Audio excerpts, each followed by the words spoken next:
ಕನ್ನಡ ಜಾಣ ನಮಸ್ಕಾರ.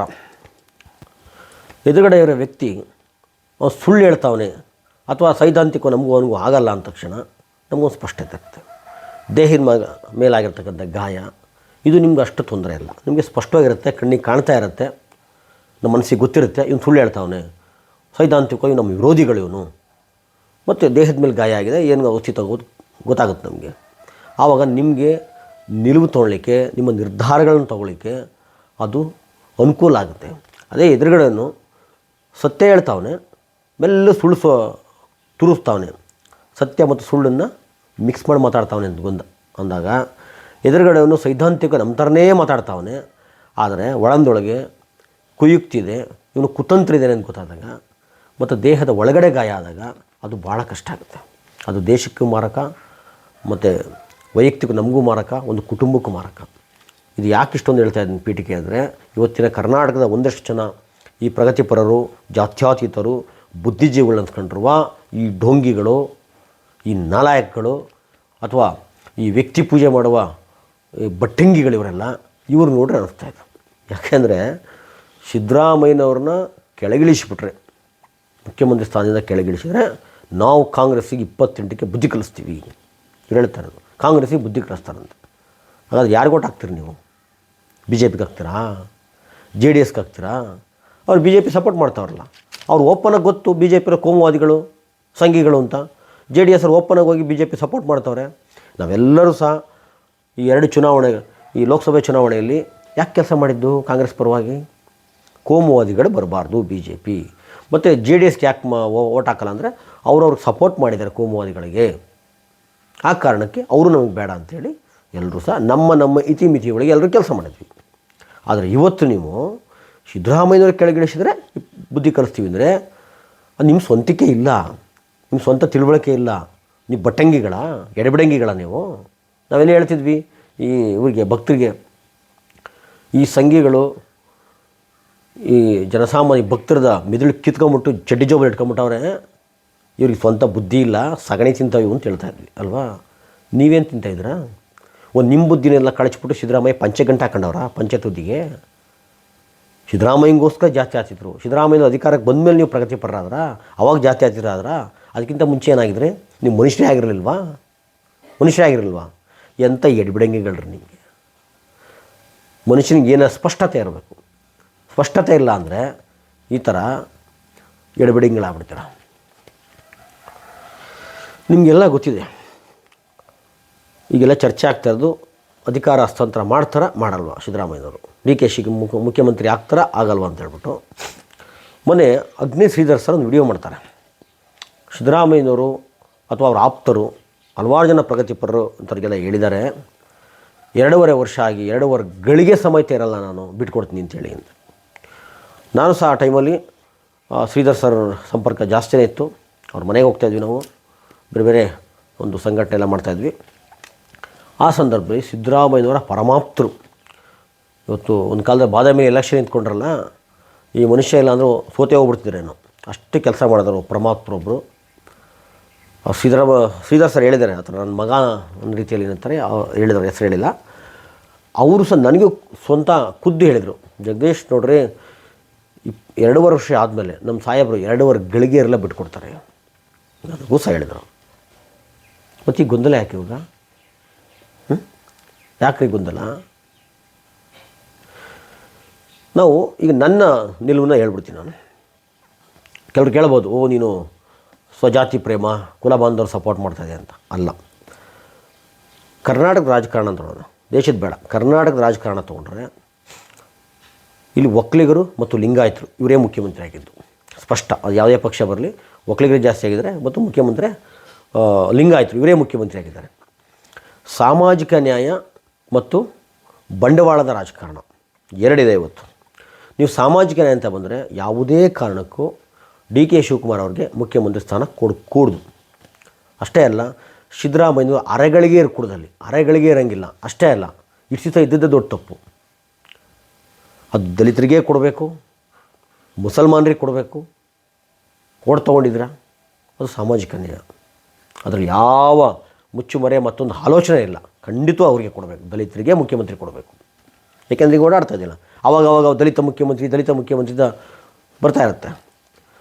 ಆದರೆ ಬಂಡವಾಳದ ರಾಜಕಾರಣ ಅಂತ ಬಂದರೆ ಎರಡನೇ ಮಾತಿಲ್ಲ, ಡಿ ಕೆ ಶಿವಕುಮಾರ್ ಅವ್ರಿಗೆ ಬಿಟ್ಕೊಡ್ಬೇಕು. ಯಾಕೆಂದರೆ ಮನುಷ್ಯ ಬಂಡವಾಳ ಹಾಕಿದ್ದಾರೆ, 130 ಇದ್ದಾರೆ, ಎಲ್ಲರಿಗೂ ಗೊತ್ತು ಬಂಡವಾಳ ಹಾಕಿರೋದು ಅಲ್ವಾ. ಕಾಂಗ್ರೆಸ್ ಕಟ್ಟಿದ್ದಾರೆ. ಸಿದ್ದರಾಮಯ್ಯನವರು ಸಾಮಾಜಿಕ ನ್ಯಾಯದ ಬಗ್ಗೆ ಮಾತಾಡೋವಂಥವ್ರು. ಇವ್ರ ರಾಜಕೀಯ ಹಿನ್ನೆಲೆ ನೋಡ್ತಾ ಬನ್ನಿ. ನೀವು ಮೂಲ ಕಾಂಗ್ರೆಸ್ಸಿಗರಲ್ಲ, ಬೇರೆ ಪಕ್ಷದಿಂದ ಬರ್ತೀರಾ. ಬಂದು ನೀವು ಅಧಿಕಾರದಲ್ಲಿ ಎಷ್ಟು ಅಪಾಪಿಯಿಂದ ಇದ್ದರೆ ಅವತ್ತಿನ ದಲಿತರ ಖರ್ಗೆ ಅವರು ವಿರೋಧ ಪಕ್ಷದ ನಾಯಕರಾಗಿರ್ತಾರೆ. ಬ್ಲ್ಯಾಕ್ ಮೇಲ್ ಮಾಡಿ ಕಿತ್ಕೋತೀರ ನೀವು.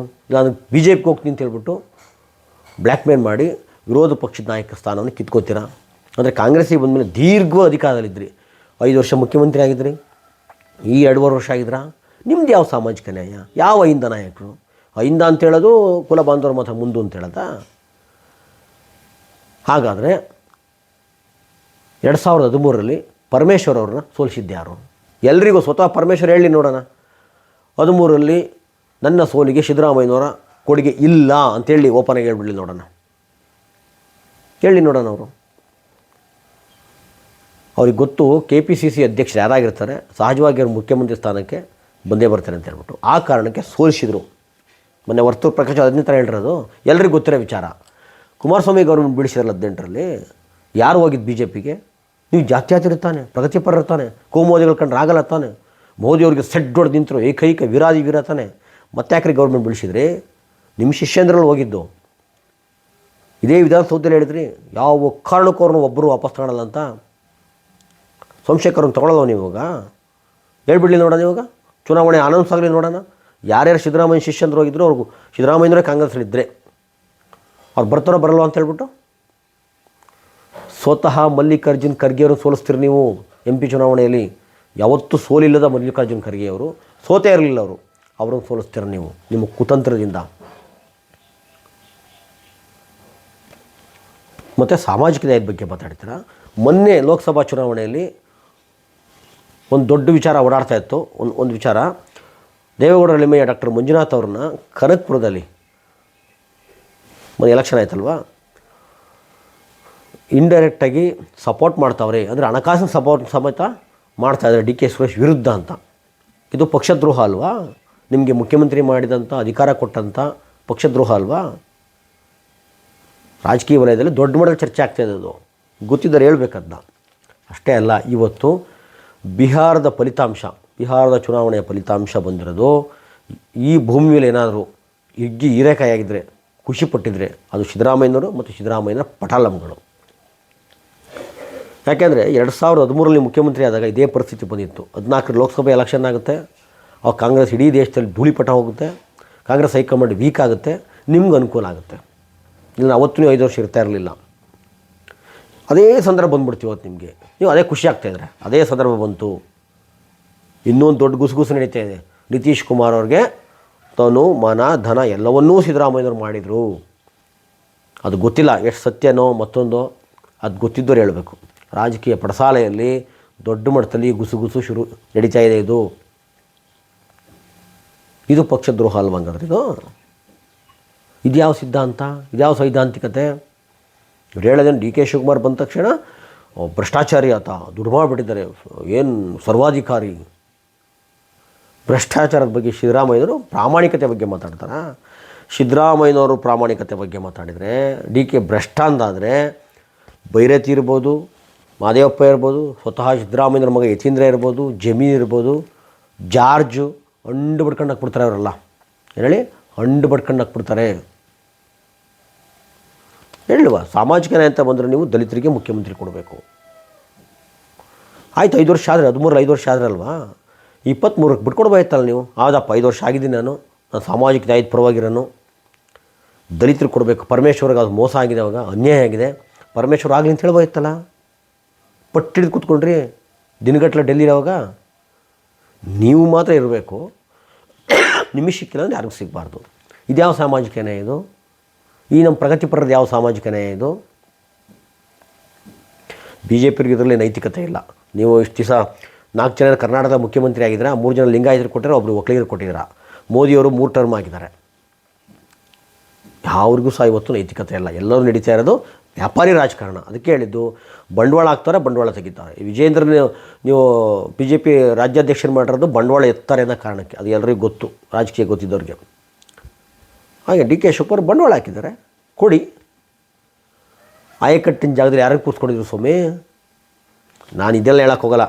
ನೀವು ಎಂತನಪ್ಪ ಅವನು ವಿಶ್ವೇಶ್ವರ ಭಟ್ಟನ ಜೊತೆ ನಿಮ್ಮದು ಹೆಂಗೆ ಗಳಸ್ಯ ಕಂಠಸ್ಯ, ಯಡಿಯೂರಪ್ಪನ ಫ್ಯಾಮಿಲಿ ಜೊತೆ ನಿಮ್ಮದು ಹೆಂಗಿದೆ, ಇದನ್ನೇ ಉದಾಹರಣೆ ಕೊಡೋಕ್ಕೆ ಹೋಗಲ್ಲ ನಾನು. ಅದನ್ನು ಬಿಟ್ಟು ನಾನು ಹೇಳ್ತಾ ಇದ್ದೀನಿ, ಹೊಸ ಸರ್ಕಾರ ಬಂದ ತಕ್ಷಣ ಮೋಟಿವೇಶನ್ ಸ್ಪೀಚ್ ಕೊಡೋಕೆ ಯಾರನ್ನು ಕರೆಸಿದ್ರು ಸ್ವಾಮಿ? ಯಾರ್ಯಾರನ್ನ ನಾವೆಲ್ಲ ವಿರೋಧ ಮಾಡಿದ್ವಿ, ನಿಮ್ಮ ಪರವ ನಿಂತ್ಕೊಂಡ್ವಿ ತುಂಬ ಜನ. ಅಂಥವ್ರನ್ನ ನೀವು ಹೇಳ್ಬೋದು ಕಾದರ್ ಅಲ್ವ ಅಂತ. ನಿಮ್ಮ ಅಣತಿ ಇಲ್ದಲೆ ನಿಮ್ಮ ಪರ್ಮಿಷನಲ್ಲೇ ಕಾದರ್ ಹೇಳ್ಬಿಡ್ತಿದ್ರಾ? ಇದೆಲ್ಲ ಬೇಡ, ಈ ಡೋಂಗಿತನ ಎಲ್ಲ. ಯಾರನ್ನು ಖುಷಿಪಡಿಸಕ್ಕೆ ಕೊಟ್ಟಿದ್ರು ನೀವು? ಹೌದು, ನೀವು ಅಷ್ಟೊಂದು ಸಾಮಾಜಿಕ ನ್ಯಾಯದಲ್ಲಿದ್ದರೆ ಇವತ್ತು ಕಂದಾಯ ಇಲಾಖೆ ಇರ್ಬೋದು, ಇದನ್ನು ನೀವು ಒಕ್ಕಲಿಗರಿಗೂ ಲಿಂಗಾಯತರಿಗೆ ಕೊಡ್ತಿರಲಿಲ್ಲ, ದಲಿತರಿಗೆ ಕೊಡ್ತಾಯಿದ್ರಿ. ಆ ಭೂಮಿಯ ಸಂಕಷ್ಟ ಅವ್ರಿಗೆ ಮಾತ್ರ ಗೊತ್ತಿತ್ತು. ಇವತ್ತು ಇದೊಂದು ರೋಗ ಇದೆ ನಮ್ಮಲ್ಲಿ. ಬಿ ಜೆ ಪಿ ಗೌರ್ಮೆಂಟ್ ಬಂದಾಗ ಶಿಕ್ಷಣ ಇಲಾಖೆನ ಬ್ರಾಹ್ಮಣರಿಗೆ ಕೊಟ್ಬಿಡೋದು, ಅಥವಾ ಬೇರೆ ಪಕ್ಷ ಬಂದ ತಕ್ಷಣ ಕಂದಾಯ ಇಲಾಖೆನ ಒಕ್ಕಲಿಗರಿಗೆ ಕೊಡೋದು, ಲಿಂಗಾಯತರಿಗೆ ಕೊಡೋದು. ಭೂಮಿ ಇಲ್ದಾರೆ ಯಾರು ರೀ? ಒಕ್ಕಲಿಗರು ಬಡವರು ಇದ್ದಾರೆ, ಬ್ರಾಹ್ಮಣರು ಎಲ್ಲ ಇದ್ದಾರೆ, ಲಿಂಗಾಯತರು ಇದ್ದಾರೆ, ಇಲ್ಲ ಅಂತಲ್ಲ. ಅತಿ ಹೆಚ್ಚು ಭೂಮಿಗೆ ಇಲ್ಲದೆ ಯಾರು? ಅವ್ರಿಗೆ ಗೊತ್ತಿರ್ತಾರೆ ನೋವು, ಅವ್ರಿಗೆ ಕೊಡಬೇಕಾಗಿತ್ತು ನೀವು. ಸಿದ್ದರಾಮಯ್ಯನವರು ಯಾವ ಪ್ರಗತಿಪರರು ಅಲ್ಲ, ಆ ಹೆಸರಲ್ಲಿ ಎತ್ಕೊಂಡು ಡೋಂಗಿ ಆಡ್ತಾ ಇರೋರು. ಅಲ್ಲಿ ಪ್ರಗತಿಪರ ಅನ್ಸ್ಕೊಂಡ್ರು, ಇಲ್ಲಿಯ ಒಂದಷ್ಟು ಜನ ಜಾತ್ಯಾತೀತರು ಅನ್ಸ್ಕೊಂಡ್ರವರು ಬಟ್ಟಂಗಿಗಳಾಗಿದ್ದಾರೆ. ಮತ್ತು ಇನ್ನೊಂದು, ಇಲ್ಲಿ ಎಸ್ ಟಿ ಕೊಡಬೇಕು ಅಂದ ತಕ್ಷಣ ಇನ್ನೊಂದು ಹೆಸರು ಬರ್ತಾಯಿತ್ತು, ಏನಪ್ಪ, ನಮ್ಮ ಜಾರಕಿಹೊಳಿಯವರು ಎಸ್ ಟಿಲಿದ್ದಾರೆ ಅಷ್ಟೇ, ಯಾವುದು ಮಹಾರಾಜನಿಗೂ ಕಮ್ಮಿ ಇಲ್ಲ, ಆ ಮಟ್ಟಕ್ಕೆ ಅವರು ಜೋರ ಮಾಡ್ಕೊಂಡಿದ್ದಾರೆ. ಇಲ್ಲಿ ಅಲ್ಪಸಂಖ್ಯಾತ ಅಂದ ತಕ್ಷಣ ಜಾರ್ಜ್ ಹೆಸರು, ಜಮೀರ್ ಹೆಸರು ತಗೋಬೇಕಾಗಿಲ್ಲ, ಅಲ್ಲಿ ಮೀರಿದರಿದ್ದಾರೆ ಸಾಮಾಜಿಕ ನ್ಯಾಯದ ಪರವಾಗಿ ಮಾತಾಡೋದಾದರೆ ನೀವು. ಅದು ಬಿಟ್ಬಿಟ್ಟು ಬರೀ ಸಿದ್ದರಾಮಯ್ಯ ಸುತ್ತಮುತ್ತನೇ ಗಿರಿಟಿ ಹೊಡ್ಕೊಂಡಿರುವ ಇಂಥ ಹೆಡ್ಬಿಡಿಂಗೆಲ್ಲ ಕೊಡಬೇಕಾಗಿರೋದು. ಒಂದೇ ಲೈನ್ ಹೇಳೋದಾದರೆ, ನೀವು ಸಾಮಾಜಿಕ ನ್ಯಾಯದ ಬಗ್ಗೆ ಮಾತಾಡೋದಾದ್ರೆ ದಲಿತರಿಗೆ ಕೊಡಿ, ನಮ್ಮ ಮುಸಲ್ಮಾನರಿಗೆ ಕೊಡಿ, ವಂಚಿತರಾಗಿದ್ದಾರೆ. ಯಾಕೆಂದರೆ ದೊಡ್ಡ ಸಂಖ್ಯೆಯಲ್ಲಿ ಓಟ್ ಹಾಕುವ ಗೆಲ್ಲಿಸುವ ಅವರು ಇದುವರೆಗೂ ಕರ್ನಾಟಕದ ಮುಖ್ಯಮಂತ್ರಿ ಆಗಿಲ್ಲ. 3% ಇರುವ ಬ್ರಾಹ್ಮಣರು ಇಬ್ಬಿಬ್ಬರು ಮುಖ್ಯಮಂತ್ರಿ ಆಗಿದ್ದಾರೆ, ರಾಮಕೃಷ್ಣ ಹೆಗಡೆ ಮತ್ತು ಗುಂಡೂರಾವ್. ಈ ವಂಚಿತ ಸಮುದಾಯ, ಧ್ವನಿಯಿಲ್ಲದ ಸಮುದಾಯ, ಇವ್ರಿಗೆ ಕೊಡಬೇಕಾಗತ್ತೆ. ಆದರೆ ನಡೀತಾ ಇರೋದು ಇವತ್ತು ಬಂಡವಾಳದ ರಾಜಕಾರಣ. ಆ ಬಂಡವಾಳದ ರಾಜಕಾರಣ ಅಂತ ಬಂದಾಗ ಡಿ ಕೆ ಶಿವಕುಮಾರು ನಿಯತ್ತ ಬಂಡವಾಳ ಹಾಕಿದ್ದಾರೆ, ಕಾಂಗ್ರೆಸ್ ಪಕ್ಷ ಕಟ್ಟಿದ್ದಾರೆ. ನೀವು ಕಾಂಗ್ರೆಸ್ ಪಕ್ಷ ಏನು ಕಟ್ಟಿಲ್ಲ, ಸಿದ್ದರಾಮಯ್ಯನವರೇ ಕಟ್ಟಿರೋ ಪಕ್ಷಕ್ಕೆ ನೀವು ಸೇರ್ಕೊಂಡಿದ್ದೀರಾ, ಅಧಿಕಾರ ಅನುಭವಿಸಿದ್ರಾ, ಉಡಾಯಿಸಿದ್ರಾ? ಈ ನಾಟಕ ಯಾಕೆ ಬೇಕು? ಈ ಒಳ್ಳೆ ಹಳ್ಳಿ ಕಡೆ ಗ್ರಾಮ ಪಂಚಾಯತಿ ಈ ವರ್ಷಕ್ಕೊಂದ್ಸಲ ಚೇಂಜ್ ಆಗ್ತಾರೆ ಗೊತ್ತಾ, ಅಧ್ಯಕ್ಷರು ತಪ್ಪಿಸ್ಕೊಂಡು ಓಡಾಡ್ತಾ ಇರ್ತಾರಲ್ಲ, ಕಾರ್ಡ್ ಓಡಾಡ್ತಾ ಇರ್ತಾರಲ್ಲ, ಆ ಥರ ಏನಕ್ಕೆ ಈ ಡೋಂಗಿತನ ಎಲ್ಲ? ಇಷ್ಟೊಂದು ಅಧಿಕಾರ ಅಪಾಪಿನ ನಿಮಗೆ, ಇಷ್ಟೊಂದು ದಾಹನ ನಿಮಗೆ? ಹೇಳ್ರಿ, ಆಯಿತು 7 ವರ್ಷ ಆಗಿದ್ದೀನಿ, ಪಕ್ಷ ಕಟ್ತೀನಿ ನಾನು, ಸೈದ್ಧಾಂತಿಕ ಉಳಿಬೇಕು, ನಾವು ಒಗ್ಗಟ್ಟಿರಬೇಕು, ಮಾತಾಡಿ. ಅದಕ್ಕೆ ಹೇಳಿದ್ದು, ಎದುರುಗಡೆ ವ್ಯಕ್ತಿ ಇವ್ನು ಸುಳ್ಳು ಹೇಳ್ತಾವೆ ಅಂತ ಗೊತ್ತಾದಾಗ, ಇವನು ಸೈದ್ಧಾಂತಿಕ ನಮ್ಮ ವಿರೋಧಿನ ಗೊತ್ತಾದಾಗ ನಮಗೆ ತೊಂದರೆ ಇಲ್ಲ. ಸತ್ಯ ಸುಳ್ಳು ಮಿಕ್ಸ್ ಮಾಡ್ತಾ ಇದ್ದಾಗ, ಅಥವಾ ನಾನು ನಿಂತರನೇ ಅಂತ ಹೇಳ್ಕೊಂಡು ಒಳಗಡೆ ಹಿಕ್ಮತ್ ಮಾಡ್ತಾ ಇದ್ದಾಗ, ಇಂಥ ಡೇಂಜರ್ ವ್ಯಕ್ತಿಗಳು ಯಾರೂ ಇಲ್ಲ ಅಂತ ಹೇಳ್ತಾ ನನ್ನ ಮಾತು ಮುಗಿಸ್ತೀನಿ. ನಮಸ್ಕಾರ.